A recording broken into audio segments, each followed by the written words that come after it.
thank you very much for everybody joining us today. We're going to be speaking about the question of cover for professional disciplinary complaints. And to introduce your speakers, my name's Neil. I'm a partner at Mills & Reeve, and I'm joined by Alexa Jones, a principal associate, and Laura Mellstrom, a consultant. Between us, we've acted for quite a wide range of different professionals facing proceedings before their regulator, or handling claims against those professionals, which may well raise issues which sometimes can and sometimes do end up being considered by the regulator. We're going to look at this today in over 3 topics. So I will start first by considering the question of insurance cover for professional disciplinary complaints itself. Alexa is then going to consider the importance of the detailed early response that you need and how, hopefully, to head off a civil claim itself. Laura is then going to comment on some of our practical experience in dealing with those matters before coming back for a little bit of a conclusion and the opportunity for some questions. So I'll move on to my part first, if I may. So the question of whether a professional indemnity policy will respond to a regulatory investigation is going to depend somewhat on the profession. And I mean, it's a question that's pretty easy to answer if you look at the policy that you've got. But it is something that I think for insureds that it is really important that they should be speaking to their broker because for most professions, as a matter of routine, it is probably unlikely that there's cover as part of the standard policy that you would have in place.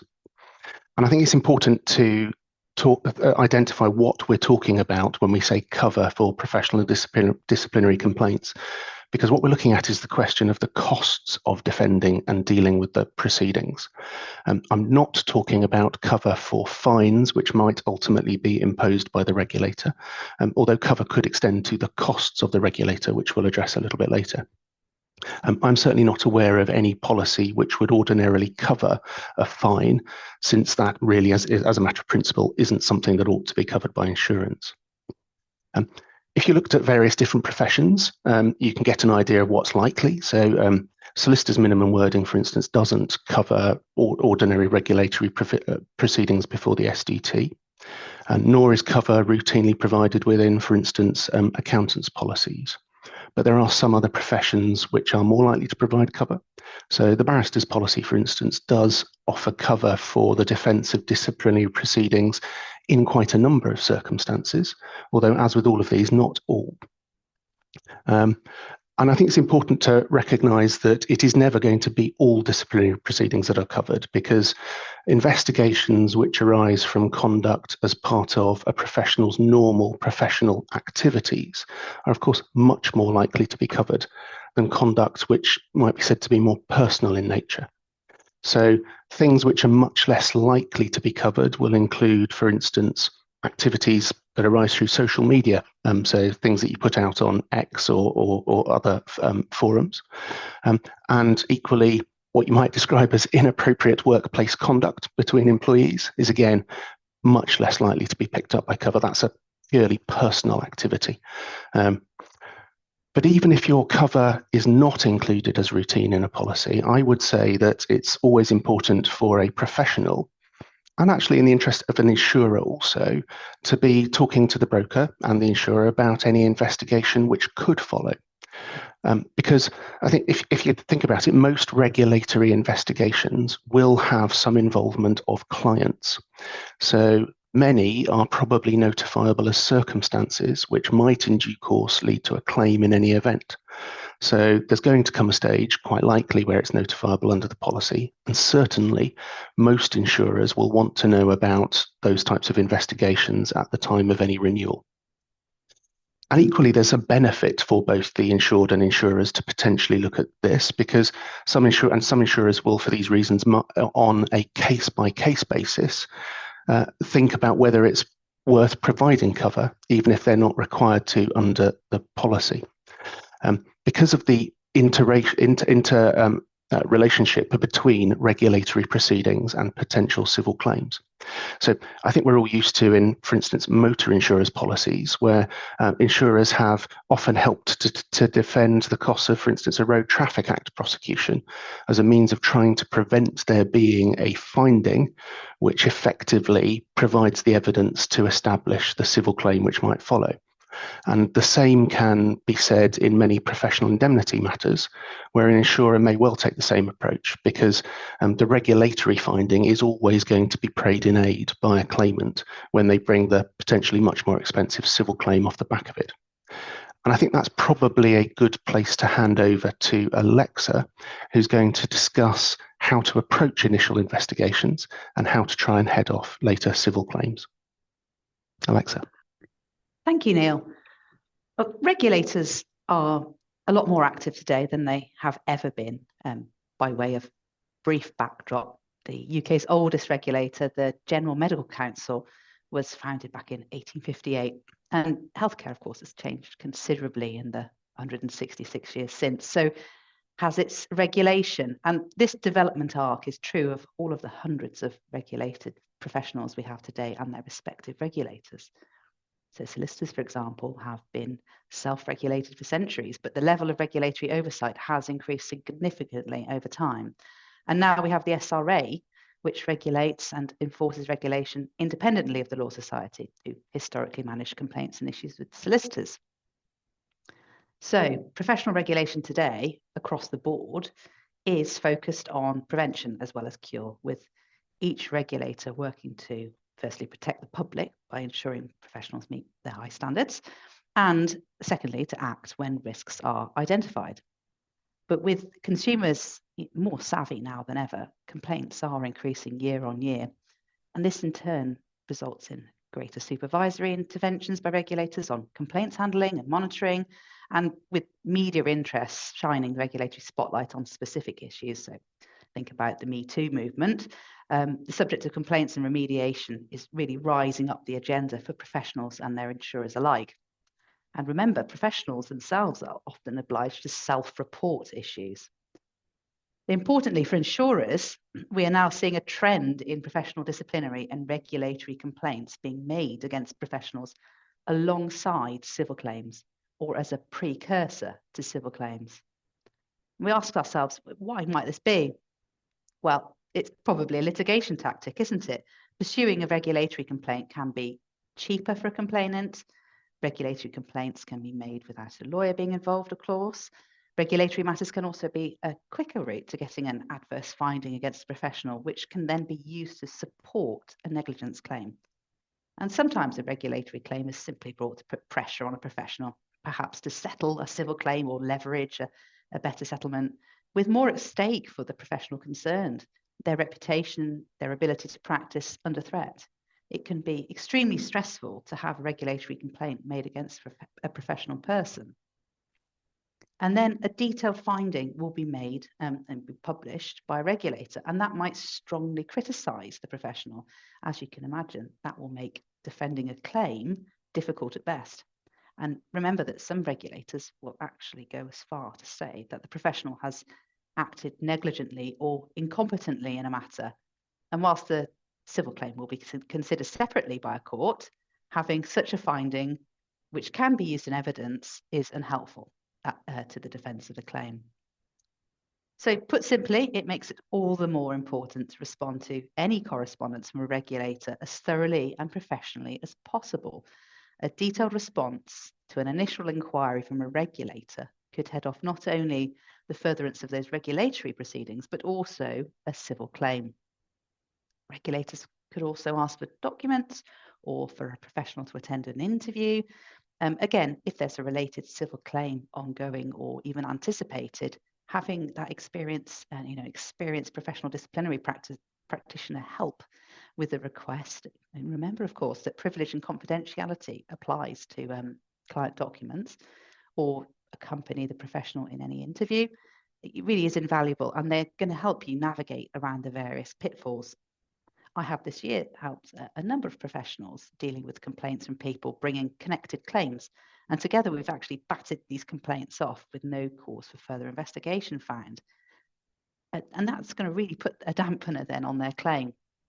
But when responding firmly to these complaints to the regulator, we're not pulling the wool over regulators' eyes. It's quite the opposite. In fact, we've really gone out of our way to set out in detail the background to the complaint objectively, the response to the allegations made clearly and concisely, and what steps our professional client has taken in dealing with the complaint. So in short, you're going to want to make it really, really easy for the regulator to follow what has happened, why the complaint has arisen, and ultimately why the complaint has no merit, by explaining this in a really measured and logical way. And it's important for that left hand to speak to the right when dealing with a complaint to a regulator and a connected civil matter. You're not going to want to prejudice either matter, and you're going to need a really consistent approach. Remember that regulator will also look at your claims correspondence. So you might want to temper or consider how robust a claim response might be. The way you correspond with a regulator can be different to how you deal with a claim. That's not to say you can't be firm in your response, but you might just want to think about the language used, for example. And Laura's going to touch on this in a little bit. Another factor that insurers and professionals may wish to think about too when dealing with regulatory matters is reputation management and PR. A professional disciplinary lawyer can help you navigate these wider concerns, because remember, an adverse finding will often hit the trade press, and depending on the level of interest, national press. There are also many Twitter or X commentators out there too who can make an awful lot of noise. A widely publicised finding against a professional could lead to additional complaints or claims being made against them or the business. So managing the reputational impact of a complaint is important, and it can head off civil claims. In conclusion, responding properly and in detail to a regulator at the outset is critical and can more often than not result in a cost-effective outcome. Shutting down the regulatory investigation and pouring cold water on any related civil claim. So I think that's a good point for me to hand over to Laura, who's going to speak about her practical experiences of dealing with professional disciplinary complaints. Thanks, Alexa. So just picking out some common themes on the practical side of things then. Procedures vary between regulators, but they usually follow two stages. Firstly, an investigation stage, followed by, if there's a case to answer, disciplinary proceedings. So looking first at the investigation stage, this can involve interviews, or it can just be written questions and submissions alongside disclosure of documents. The professional usually has a duty to cooperate with the regulator. So ignoring the initial request for information can end up forming the basis of another disciplinary breach. At the end of the investigation phase, the regulator has to decide whether there's enough evidence of a code breach to go any further. And that decision might be made by an independent panel or by a single adjudicator. And they look at the investigation report together with the written response from the professional. Too often, as Alexa mentioned, professionals can just give a very cursory initial response to the allegations. And that might be because they just don't take it seriously enough, or on the contrary, because they're in a total panic and the defence arguments might not be set out as well as they could be. There's a tendency, unfortunately, for professionals to leave this sort of thing to the last minute, perhaps because the process is unfamiliar and it doesn't really fit into the normal complaints process that people are more familiar with. I think misconduct really feels a lot more personal somehow than a negligence claim, and people often stick their heads in the sand. As Alexa mentioned, it's very important that the written response at the investigation stage sets out the insured's case as fully and clearly as possible, with the view to nipping the process in the bud before it gets to disciplinary proceedings. You do get a second bite of the cherry before the full tribunal, but obviously that's only at huge expense and in the public domain. So it's much better to get the best possible response in at the investigation stage if you can. And I'd like to say a bit here about the art of grovelling. In many cases, a well-crafted apology can make all the difference. Regulators are there to protect, first and foremost, firstly the public, and secondly the reputation of the profession as a whole. In theory, at least, they're not there to punish. Regulators want to believe that the professionals learnt their lesson. So they're looking for insight and contrition, a bit like being sent to the headmistress. So you need to think about what the regulator wants to hear when you're putting a response together. running technical defences or criticising the regulator can be dangerous, even if it feels justified. Unless there's a strong defence on the facts, it might be better to apologise, but this needs to be done in a particular way. Ideally, an apology needs to show, firstly, an understanding of the impact of the breach on the client and on the reputation of the profession. Secondly, respect for the regulator and the regulatory process. And then thirdly, the reasons why this is a one-off incident and won't happen again. Practical demonstration of this is even better. For example, if the insured is volunteering to take further training or giving apologies directly to those affected. The downside of it, obviously, is that admissions and apologies can encourage civil claims. So unfortunately, there's no one-size-fits-all solution. It's important to remember throughout this that the complainant doesn't have any say in this process. Once the regulators picked up the case, the complainant is relegated to the status of a witness only. They might be kept informed, and often they'll be feeding evidence into the regulator, but they have no official status in the case. And insured professionals often need to be reminded of this when it all gets a bit emotional. Attacking the complainant's credibility is rarely going to be a good move, even if they were the client from hell at the time. Then after the investigation, you've got various possible routes forward. You might get no further action, happy days, but you rarely get a complete exoneration from a regulator. You're more likely to get a sort of mealy-mouthed letter saying that there's insufficient evidence of a breach and they're not taking any further action. There might be an administrative sanction. Some regulators have the power to impose a low-level sanction without going to a full hearing, and that might be a modest fine, reprimand, written warning, or something like that. Some regulators have a health route, fitness to practice type proceedings in cases where the rule breach is found to be down to health problems. And then worst case scenario, obviously, the disciplinary tribunal option, which will normally be a fully adversarial hearing and usually in public. So looking in more detail at the disciplinary tribunal stage, tribunals are usually a mixture of professional and lay panel members. The procedures vary, but they tend to be a hybrid of civil and criminal type rule books. Strict evidential rules don't usually apply, so hearsay is usually allowed, for example, but tribunals do have to apply rules of natural justice, and they have to conduct proceedings fairly and reasonably, giving due weight to the evidence, and they have to give reasons for their findings. On the question of costs, unfortunately, in the vast majority of cases, even a successful defendant will be left bearing their own costs. It's not costs follow the event in this forum. You'll only get a cost award against a regulator if they've behaved unreasonably in some way in bringing the case. And there's a case there on the slide, a recent quite helpful roundup of the authorities on costs in regulatory proceedings. Basically, you need to show good reasons. The former case law was that you had to show it was a shambles from start to finish. They've tempered that slightly, but it might just amount to the same thing, actually. Adverse costs are a different matter. If the defendant's found guilty, then they will be liable for the regulator's costs. And these, unlike fines, potentially will fall within cover. Then after the hearing, and Alexa touched on this briefly, in most cases, tribunals are held in public, so they will attract press attention and publicity, potentially. The press will usually have full access. So they'll hear the oral submissions and the cross-examination of the insured, but what they won't have is the documents, so pleadings, witness statements, experts' reports, skeleton arguments. And this means that observers to a public hearing can get a very lopsided impression of the case. The professional's witness statement will usually be taken as read, and then the hearing will move straight on to cross-examination, which means anybody watching only hears the bits of the evidence that the prosecuting barrister wants to bring out. So in a couple of recent cases we've had where the press have been hovering, we've released our skeleton argument, obviously with the insured's permission, to the journalist to try and get some accurate coverage. But inevitably they will always go for the salacious headline if there's one available, and that's not going to be flattering for the professional.